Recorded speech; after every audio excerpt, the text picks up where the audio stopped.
Les Détraqués, c'est une histoire qui se passe dans les années 1920 dans un pensionnat de jeunes filles à Versailles, où il se passe des histoires un peu étranges.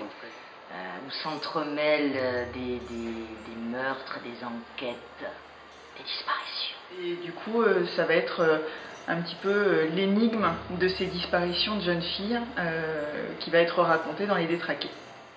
Le côté un petit peu angoissant, l'horreur, le rire. Et il se passe des choses pas forcément très normales.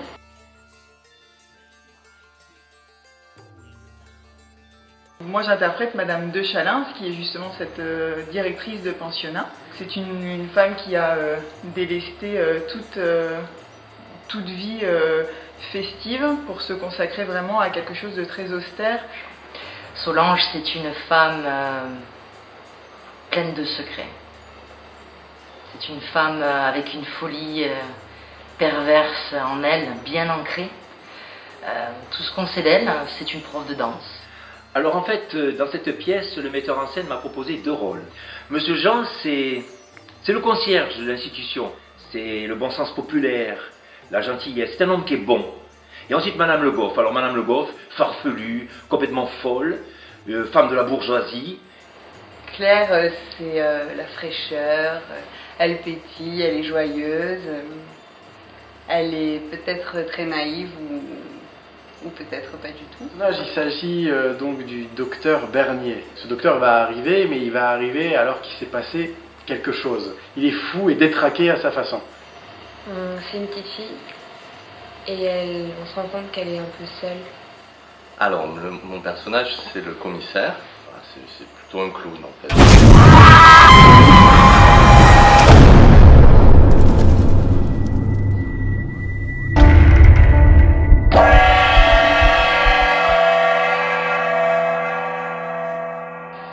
Je choisis pas vraiment mes comédiens, moi. C'est-à-dire que ça se passe surtout avec des affinités. Moi, je rencontre beaucoup les gens, on partage des moments, on partage du temps, des moments de vie. C'est un métier de l'humain.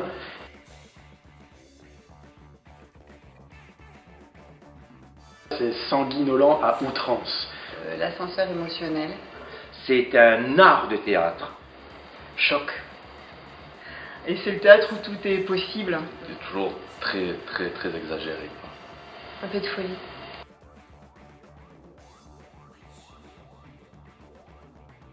Oui, c'est un défi parce que on mêle à la fois le jeu du dramatique, du tragique et du comique. On y travaille dans l'exagération terrible, mais également tout l'aspect technique. On traite de membres qu'on se coupe, de personnes qui se font égorger sur scène.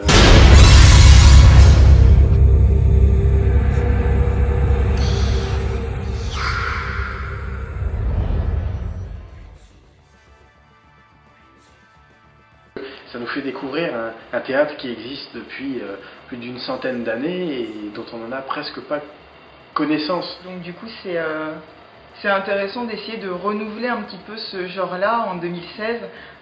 Ça s'est passé dans une impasse à Paris et aujourd'hui on essaye de le montrer à toute la France, à tout le monde même. Où le spectateur est pris dans des émotions un peu comme aujourd'hui au cinéma, quoi. Ça peut être une vision d'actualité, montrer les travers de notre société actuelle.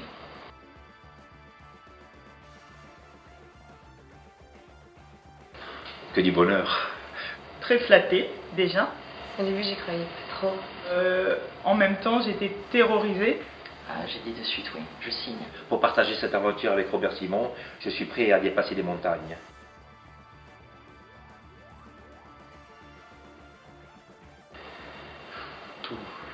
Tout est compliqué dans cette pièce. Trouver un vice caché en moi. L'alternance et le jeu des 2 personnages. C'est de réussir à trouver le bon dosage pour les personnages, pour qu'ils soient à la fois grandiloquents et en même temps justes, et en même temps drôles, et en même temps inquiétants. Et certains sujets qui sont abordés qui sont pas forcément très facile. Mais c'est de se rendre compte que il y a un peu de Madame de Chalins en moi.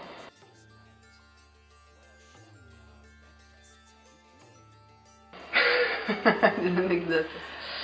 Oui, j'en ai plein, mais là, ça serait dévoiler les secrets de la pièce, donc ça, ce sera après. J'ai ri de toutes les manières et de toutes les façons.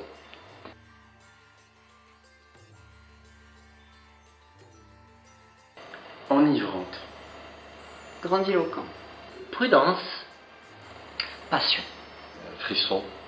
Déconcertant. Tourbillonnante. Nature. Oh merde!